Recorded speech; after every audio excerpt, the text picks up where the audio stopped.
आप direct promotion ले सकते हैं बहुत सारी जगहों पे। तो ये सब प्रोसेस हैं, तो आप पहले ज्वाइन कीजिए, आपको प्रमोशन बिल्कुल मिलेगा, है ना, फ्यूचर और ब्राइट हो। मतलब मैं ऐसा देखता हूँ कि स्टूडेंट लोग पूरी प्लानिंग कर लेना चाहते हैं अभी से लेकिन कुछ भी छोड़ना नहीं है। मेरा पूरा जो लाइफ होने वाला है वही मैं जान लेता हूँ। तो यहाँ पे एक तब आपने कहा डिपार्टमेंटल एग्जामिनेशन का, तो आपने क्या अभी तक डिपार्टमेंटल एग्जामिनेशन में अपियर हुए हैं या नहीं अपियर हुए हैं, तो क्या आप एलिजिबल है और वैकेंसी आई, और नहीं अपियर हुए तो क्यों नहीं अपियर हुए, क्या आप एलिजिबल नहीं थे या कुछ और कारण था? देखिए शेयर करने एलिजिबिलिटी लायक हो क्राइटेरिया भी तो। होता है अच्छा। कि कुछ ईयर होते हैं जिसके मुझे पूरी तरह से जानकारी तो नहीं है कितने साल होते हैं, उस उतने साल के बाद ही जो है आप किसी डिपार्टमेंटल एग्जाम को दे सकते हैं, पहला चीज़। दूसरा चीज़ जो होता है वैकेंसी भी होता है, मिनिस्ट्रियल पोस्ट होते हैं, और भी बहुत सारे ये हैं, मतलब उसके क्राइटेरिया हैं, उन सबको फुलफिल करने के बाद ही आप एग्जाम दे सकते हैं। नहीं, मैंने अभी तक जो है खुद की अगर मैं बात करूँ तो अभी तक मैंने कोई डिपार्टमेंटल एग्जाम नहीं दिया है, और आगे इन फ्यूचर कोशिश करूँगा कि दिया जाए। एक स्टूडेंट है रोहित, इनका अच्छा क्वेश्चन हो रहा है, सर अर्थमेटिक या एडवांस मैथ क्या पढ़े? मतलब बेसिकली इनका कहने का ये मतलब है कि जब हम लोग ग्रुप डी की तैयारी कर रहे हैं तो हमको मैथ्स में दो पोर्शन है, जैसा कि आपने कहा कि रीजनिंग में भी verbal non verbal reasoning, maths में भी अर्थमेटिक और एडवांस है। तो अर्थमेटिक और एडवांस में मतलब बेसिकली मतलब मैं ये पूछना चाहता हूँ कि स्टूडेंट्स को क्या अप्रोच रखना चाहिए एडवांस को लेकर के और अर्थमेटिक को लेकर के, और दोनों के बीच में बैलेंस कैसे मेंटेन करना चाहिए? प्लस में ग्रुप डी में मुझे इसके बारे में एक्सेक्ट जानकारी नहीं है कि दोनों का इक्वल वेटेज होता है अर्थमेटिक और एडवांस का, या फिर किसी का वेटेज ज़्यादा कम होता है? देखिए ग्रुप डी की जहाँ तक बात करें तो एडवांस पोर्शन कम पूछा जाता है ग्रुप डी में, एडवांस पोर्शन कम पूछा जाता है, आपका अरिथमेटिक से ज़्यादा क्वेश्चन पूछे जाते हैं, तो आप पहले अरिथमेटिक की प्रिपरेशन करें, उसके बाद अगर आपको टाइम मिले तो आप अच्छे से एडवांस प्रिपरेशन कर लें, है ना। एडवांस में आपको ज्योमेट्री करना है, अलजेब्रा पढ़ना है, ट्रिग्नोमेट्री पढ़ना है, ये सब पढ़ाई करनी है, परम्यूटेशन कम्बिनेशन पढ़ना है, ये सब चीज़ें होती हैं, तो वो सब एडवांस लेवल का, उस लेवल के क्वेश्चन ग्रुप डी में नहीं पूछे जाते उतने, है ना। जैसे परम्यूटेशन कम्बिनेशन से नहीं पूछे जाएंगे क्वेश्चन, इनफाइनाइट सीरीज से नहीं पूछे जाएंगे, वो सब अलग लेवल के क्वेश्चन हैं, वो सीजीएल में पूछे जाते हैं, तो इसलिए प्रोबेबिलिटी से पूछे जा सकते हैं क्वेश्चंस।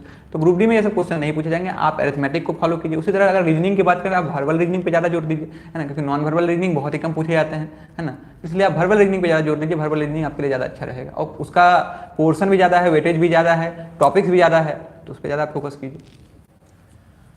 चलिए बहुत अच्छा। अब ग्रुप डी कब तक हो सकता है देखिए इसके बारे में ये भी एग्जैक्टली आपको नहीं बता सकते हैं, हर कोई एक्सपेक्टेड ही आपको बता सकता है। तो हमारा भी जहाँ तक अनुमान है, हालांकि आप लोगों ने इसके लिए बहुत मेहनत भी करी है और सभी ने मेहनत की रहे हैं, इसका श्रेय सबको जाता है। आप लोग जिस तरीके से मेहनत करके ट्विटर कैंपेन चला करके आप लोग अपना टेंडर, जैसे ही आप लोग का एनटीपीसी कंप्लीट होगा, ठीक है, कंप्लीट होने के जस्ट बाद मुझे नहीं लगता है बहुत टाइम आप लोग को मिलने वाला है, क्योंकि जिस रफ्तार से आप लोग का एनटीपीसी चला है, phase 1 phase 2 phase 3 phase 4 phase 5 phase 6 लगभग खत्म हो जाएगा। तो मोस्ट एक्सपेक्टेड है कि अप्रैल में आप लोग का, या तो वो मिड अप्रैल हो या एंड अप्रैल हो या फर्स्ट अप्रैल हो, मोस्ट एक्सपेक्टेड है कि आप लोग का अप्रैल में एग्जामिनेशन स्टार्ट हो जाएगा। इसलिए एग्जाम डेट को लेकर के अपना परेशान ना हो, जो भी समय बचा हुआ है उसमें कोशिश करें अपने एग्जामिनेशन को फाइनल टच देने की। मैं समझ सकता हूँ आप लोग तैयारी कर चुके हैं, एग्जामिनेशन डेट का आप लोग बेसब्री से इंतजार कर रहे हैं, लेकिन फाइनल डिलीवरी यदि अगर नहीं कर पाए तो सारी तैयारी आप लोग बहुत इंतजार किया आप लोग, इसमें कोई दो राय नहीं। 2019 से 2021 2 साल वाकई एक लंबा पीरियड होता है, तो आप लोग अपना फाइनल टच करें और एग्जामिनेशन को मान करके चले कि एक्सपेक्टेड है आप लोगों का। एक स्टूडेंट है हाँ, अब मेडिकल को लेकर के कुछ स्टूडेंट मुझे बहुत परेशान दिखते हैं, तो सबसे पहले मैं मेडिकल का आपका क्वेश्चंस को लूँ। सबसे पहले हम लोग नवज्योति जी का एक्सपीरियंस जान लेते हैं, इनका जो मेडिकल एक्सपीरियंस रहा वो कैसा रहा और इनका मेडिकल कहाँ हुआ था, ताकि जब वहाँ पे कुछ स्टूडेंट मेडिकल के लिए जाते हैं तो वहाँ के लिए तो आपको सारे डाउट्स क्लियर हो जाएंगे, प्लस इनके एक्सपीरियंस से आपके कुछ और भी डाउट्स क्लियर हो जाएंगे मेडिकल को लेकर के।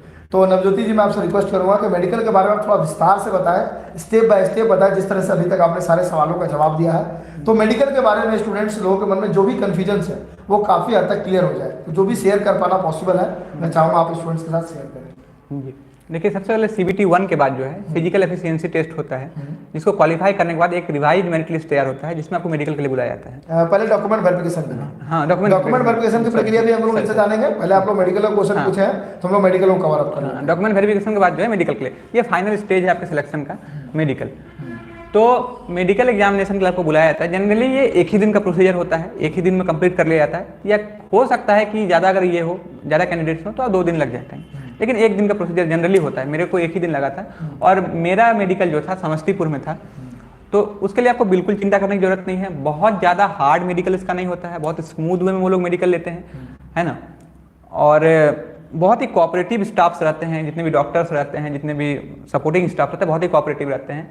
तो अगर आपको कुछ बहुत ज़्यादा सीवियर प्रॉब्लम नहीं है, जैसे जनरली आईज को देखा जाता है कि आईज में बहुत ज़्यादा अगर सीवियर प्रॉब्लम नहीं है ना, अगर आप उस मेडिकल कैटेगरी को आपकी जानकारी के लिए बता देना चाहता हूं कि अनअकैडमी आप लोगों के लिए टॉप एडुकेटर्स के द्वारा टॉप बैचेस लेकर के आ चुके हैं, जो कि आप लोगों का 30 जून से स्टार्ट हो रही है। यहाँ पे ये सारे एडुकेटर्स जैसे कि आपको मिलेंगे टॉप एडुकेटर्स के तौर पे, और ये जैसे कि बेस्ट प्लेटफॉर्म एसएससी के प्रिपरेशन के लिए फ्रेंड्स। यहाँ पे जैसे कि इतने सारे कंटेंट का जैसे कि एक्सेस मिलता है आपको केवल और केवल एक सब्सक्रिप्शन में। बेस्ट एडुकेटर के तौर पर ये सारे एडुकेटर्स आप लोगों को मिलेंगे।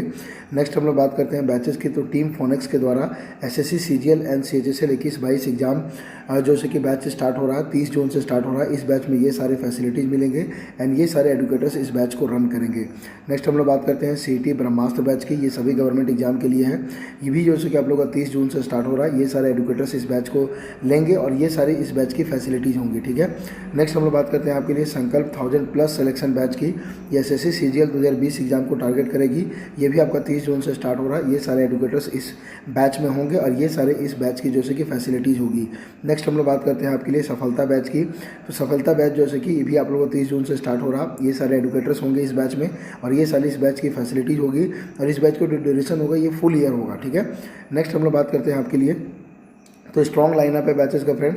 यहाँ पे बहुत सारे बैच है। आखिरी पड़ाव SSC CGL 2020 exam complete revision batch है इन सारे एडुकेटर्स के द्वारा। Crack SSC GD constable 2020 exam है इन सारे एडुकेटर्स के द्वारा। Aim batch for SSC multitasking exam 2020 है इन सारे एडुकेटर्स के द्वारा। नेक्स्ट हम लोग बात करते हैं आपके लिए और भी है foundation batch SSC CPO 2021 exam है इन सारे एडुकेटर्स के द्वारा। क्रैक एसएससी स्टेनोग्राफर 2021 एग्जाम है इन सारे एडुकेटर्स के द्वारा। सारे के सारे बैचेज आपका 30 जून से ही स्टार्ट हो रहा। ये वाला भी जो ऊपर बैच था ये भी आपका 30 जून से ही स्टार्ट हो रहा। ओके फ्रेंड, नेक्स्ट हम लोग बात करते हैं आपके अनअकैडमी के जो प्राइस हाइक है फ्रेंड। 30 तारीख आज आखिरी डे है, इसलिए जो भी स्टूडेंट्स परचेज करना चाहते हैं जल्दी से जल्दी परचेज कर लीजिए। हो सकता है कि आज के बाद आपका प्राइस इंक्रीज कर जाए। आज आप लोग परचेज करेंगे तो 24 मंथ का आपको पे करना पड़ेगा 7800, यानी महीने का पड़ेगा 325 रुपया।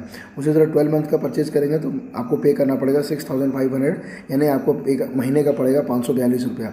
नेक्स्ट अनअकैडमी का जो कॉम्बैट होता है वो आप लोगों का हर संडे को होता है। अपने आप को एनरोल कर सकते हैं, बिल्कुल फ्री है, हिंदी और इंग्लिश दोनों में है। एंड्रॉयड एप्लीकेशन से लाइव देख सकते हैं। कूपन कोड डालिएगा उमंग स्टडी UMANGSTUDY बिना स्पेस के। रैंक 1 से 3 आएंगे तो 1 ईयर का एसएससी का प्लस सब्सक्रिप्शन मिलेगा।